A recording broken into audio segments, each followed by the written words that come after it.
Guys मेरे यहाँ चोरी हो गया, मेरी मम्मी का सारा गहना चोरी हो गया। हे गाइस, जैसे कि आप सबको पता है मैंने पिछली वीडियो में कहा था कि मैं इतने दिन से वीडियो क्यों नहीं बना रही, इसका रीज़न आपको बताऊंगी। सो मैं आपको एक एक करके सारा रीज़न बताती हूँ। सबसे फर्स्ट तो मेरा एग्ज़ाम पास में था, तो मैंने सोचा था थोड़ा सा ब्रेक ले लूँ।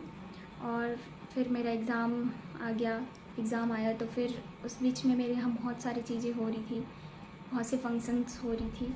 तो लाडो का बर्थडे था, बाबू का बर्थडे था, और फिर मेरे जीजी के यहाँ शादी था, और मेरे घर पे गृह प्रवेश भी था। तो मैं किसी में भी नहीं जा पाई क्योंकि मेरा एग्ज़ाम चल रहा था। तो उस बीच जिस दिन बर्थडे था उसी दिन ही पूजा भी था, गृह प्रवेश भी था, और उसके एक दिन बाद जीजी के यहाँ शादी भी होने वाला था। तो वो भी सिर्फ गृह प्रवेश में ही बस थी, पूजा के टाइम बस थी, फिर शाम को वो भी चली गई थी, नहीं थी बर्थडे में। तो उसी दिन मेरे यहाँ चोरी हो गया। मम्मी का गले का सेट चोरी हो गया, उनका झुमका चोरी हो गया। और हुआ यूँ कि पूजा हो रहा था, और पूजा के टाइम पे सब लोग एक जगह आरती के समय रूम पे थे, और मम्मी लोग के रूम पे उनका जो भी जेवर वगैरह गहना वगैरह था वो था। और उस रूम पे सब बच्चे वगैरह खेल रहे थे सब लोग, और बहुत ज़्यादा सुनसान भी नहीं था घर कि मतलब सब लोग थे वहीं पे, हलचल हो रही थी, और बगल में ही खाना वगैरह भी बन रहा था।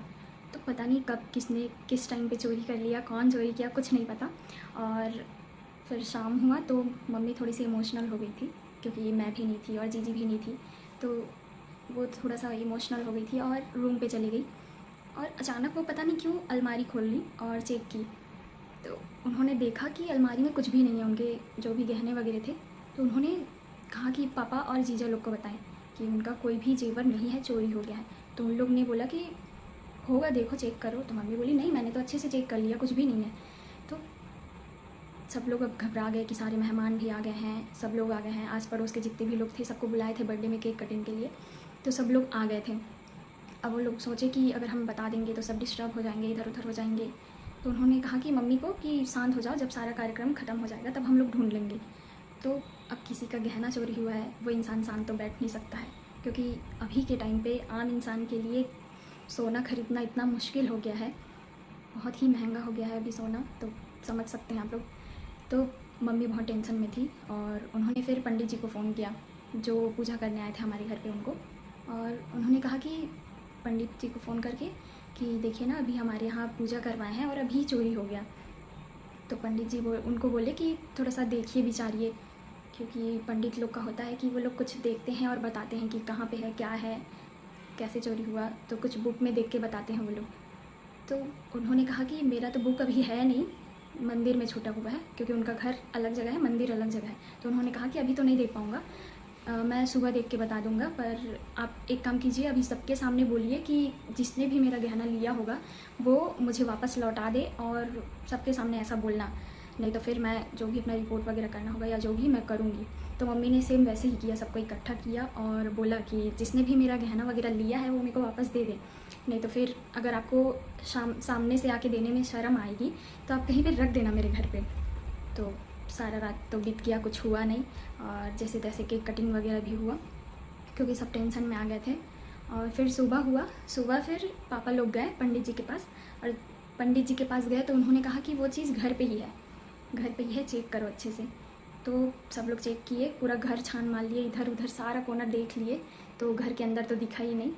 फिर ऐसे ही ढूंढते ढूंढते मेरे वॉशरूम एरिया है वहाँ मेरे घर पे, तो उधर चेक किए। तो जब वहाँ चेक किए तो हमारे जो वॉशरूम का वेंटिलेशन होता है ना छोटा सा, तो वेंटिलेशन पे ही जो मम्मी जिस डिब्बे में ही रखी थी अपने गले का सेट, वो वैसे का वैसा ही वहाँ वॉशरूम के वेंटिलेशन में रखा हुआ था। अब सब लोग फिर एक चीज़ मिल गया तो दूसरा भी ढूंढने लग गए। तो गाइस इससे तो ये तो पता चल गया था कि जो भी चोर था वो कोई बाहर का नहीं था, वो अपने ही करीबी था, जो मेहमान आए हुए थे उन्हीं में से कोई था।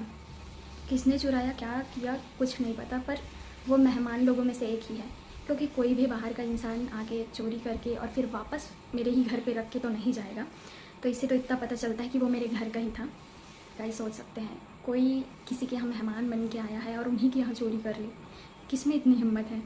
तो सोचने वाली बात है भाई,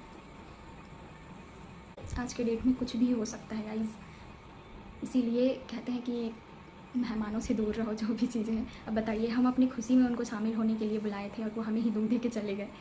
तो ये सब हुआ। फिर झुमका तो अभी भी मिला ही नहीं, क्या क्या चीज़ चोरी हुआ तो मैं वो फ़ोटो डाल दूँगी। तो झुमका तो मिला ही नहीं और वो गले का सेट मिल गया। तो ये सारा चीज़ हुआ। फिर उसके बाद जैसे मैंने बताया था कि एक दिन बाद शादी होने वाली थी, तो मम्मी उसमें गई थी और ये सारा चीज़ का टेंशन। फिर शादी में साउंड वगैरह बहुत होता है तो सो नहीं पाते हैं, तो बहुत शोर शराबा था, वहाँ भी आराम नहीं कर पाई। और अगले दिन उनको आना था, तो वो और मेरी मामी जीजू के फ्रेंड के साथ स्कूटी में आ रहे थे और पता नहीं शायद नींद पूरा नहीं हो पाया हो इसलिए या क्या हुआ, वो लोग आते आते गाड़ी में ही गिर गए, गाड़ी से स्कूटी से गिर गए। तो मम्मी को तो बहुत ज़्यादा चोट आया था यहाँ पे और मामी तो उठ ही नहीं पा रही थी। तो ये भी मेरे को पता ही नहीं था, कुछ भी नहीं पता था। और फिर उसके बाद मम्मी लोग फिर मामा के यहाँ छठी भी हो रहा था, तो उनके यहाँ गए थे। और उस दिन मेरा लास्ट एग्ज़ाम था, तो उस दिन मैं फ़ोन की और मम्मी से बात की। मेरे घर पे इतना कुछ हो गया, घर पे चोरी हो गया और मम्मी गिर गई, इतना कुछ हो गया, फिर भी मेरे को कुछ भी नहीं पता, कुछ भी नहीं बताई। रोज़ बातें होती थी लेकिन कुछ भी मेरे को मतलब पता ही नहीं चलने दिया। फिर उसके बाद जब जिस दिन मामा के यहाँ छठी था और उसी दिन मेरा लास्ट एग्ज़ाम था, मतलब मेरा एग्ज़ाम ख़त्म हो चुका था, तो मैंने रात को फ़ोन किया मम्मी को और बात की। तो उस दिन भी उन्होंने नहीं बताया मुझे। और फिर बात की तो उन्होंने तो अच्छे से बात किया, नॉर्मल बात किया। फिर मेरे बड़े मम्मी से बात की मैं, तो वो अचानक ऐसे बात करते करते उनके मुँह से निकल गया कि तुम्हारी मम्मी का तबीयत ठीक नहीं है। तो फिर उसके बाद उन्होंने ये भी बताया कि तुम्हारी मम्मी गिर गई। तो मैं बोली कैसे गिर गई, क्या हो गया? तो फिर धीरे से मैं मम्मी से बोली कि गिर गई और आप मेरे को बताई ही नहीं। तो मम्मी बोलती है कि एग्ज़ाम चल रहा था तो क्या एक एक चीज़ बताना। मैं बोली दिखाए ना अच्छे से, ये वो पूछा मैंने। फिर उनके बाद वो और जीजी बोलती हैं कि तुम्हारा एग्ज़ाम तो ख़त्म हो गया ना, सारा चीज़ मतलब एग्ज़ाम ख़त्म हो गया ना, अब कोई टेंशन तो नहीं है। तो मैंने बोला ऐसे तो कभी नहीं पूछती मम्मी, फिर आज क्यों पूछ रही? तो मैं बोला हाँ सारा एग्ज़ाम ख़त्म हो गया। तो उन्होंने वो और जीजी बोलती हैं कि हमारे यहाँ चोरी हो गया है। मैं बोली मेरे को लगा मस्ती कर रहे हैं वो लोग, मजाक कर रहे हैं, मैं तो यकीन ही नहीं कर रही थी। फिर बोलते कि हाँ सच में मम्मी का झुमका और उनका गले का दोनों चोरी हो गया। तो मैं एक के बाद एक ऐसे शौक देते जा रहे थे मेरे को। पहले तो बोले कि मम्मी का तबीयत ख़राब है, फिर बोले कि मम्मी गिर गई है, फिर बताए कि घर पे चोरी हो गया और उसी दिन ही मेरा एग्ज़ाम ख़त्म हुआ था। तो सारा चीज़ एक ही बार एक एक बात एक एक के बाद एक आ जा रहा था, तो मैं बहुत ज़्यादा परेशान हो गई थी। फिर ये सारा चीज़ का टेंशन, तो एक दो दिन बाद में फिर मैं घर चली गई और बस यही सब कारण था जिसकी वजह से मैं वीडियो नहीं डाल पा रही थी। टेंशन था घर पे भी और फिर मेरा भी एग्ज़ाम वगैरह था, बीएड वगैरह का, नेट वगैरह का, तो जिसकी वजह से नहीं डाल पा रही थी। और भाई साहब चोरी के बारे में सोचती हूँ तो मैं तो आज की डेट में किसी पे भी भरोसा नहीं किया जा सकता है, बताइए। मतलब कोई इंसान, ये किसी नॉर्मल इंसान का तो काम नहीं है कि अपने ही मेहमान के यहाँ जाके और चोरी कर ले। गाइज़ ये कोई एक्सपर्ट ही है, मतलब उनका काम ही है वही चोरी करना। क्योंकि कोई नॉर्मल इंसान तो किसी के घर पे घुस के, उनके रूम पे घुस के, उसका अलमारी खोल के और किसी का गहना चुरा के तो नहीं रख सकता है। ये इंसान पहली बार नहीं किया ये काम, ये उनका काम है हमेशा का। और मेरे यहाँ जब लाडो का छठी हो रहा था, लाडो की छठी थी, तो उस टाइम पे भी भाभी का कुछ रिंग और ईयरिंग वगैरह भी गोल्ड का उस टाइम भी चोरी हुआ था। तो मेरे को लगता है ये वही इंसान का काम है, ये भी काम वही ही किया होगा। अब पता नहीं वो कौन है, क्या है, पता नहीं। पर भाई इतनी इतनी बुरी स्थिति आ गई थी उनकी कि मेरे घर पे चोरी करना पड़ा उनको। मतलब भीख मांगने का नौबत आ गया रहा होगा उनको, तभी ना मेरे घर पे चोरी की। चाहिए कभी सोना किसी का फलता नहीं है, किसी का अच्छा नहीं करता, सोना चुराना बहुत बुरा होता है। तो जाने दो, सोना चुरा के वो कौन सा हमारा सारा चीज़ ले गया, सारा धन दौलत ले गया। मेरे घर वाले खुश हैं, बस यही ठीक है मेरे लिए। और भगवान चाहेंगे तो उससे ज़्यादा देंगे वो हमें। तो बस गाइज़ यही सब कारण था जिसकी वजह से वीडियो नहीं डाल पा रही थी। और अब मेरा सारा एग्ज़ाम ख़त्म हो गया, तो अब मैं कंटिन्यू वीडियो डालूँगी। तो फिर आज के लिए इतना ही, मिलते हैं अगले ब्लॉग में, तब के लिए बाय बाय।